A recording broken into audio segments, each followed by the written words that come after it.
Hi everyone.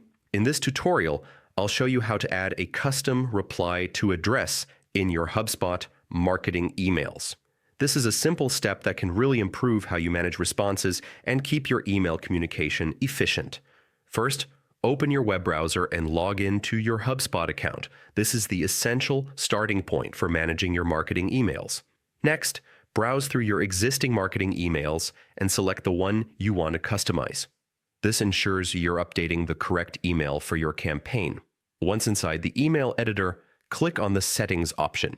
Here you'll find the Use this as my reply to address feature.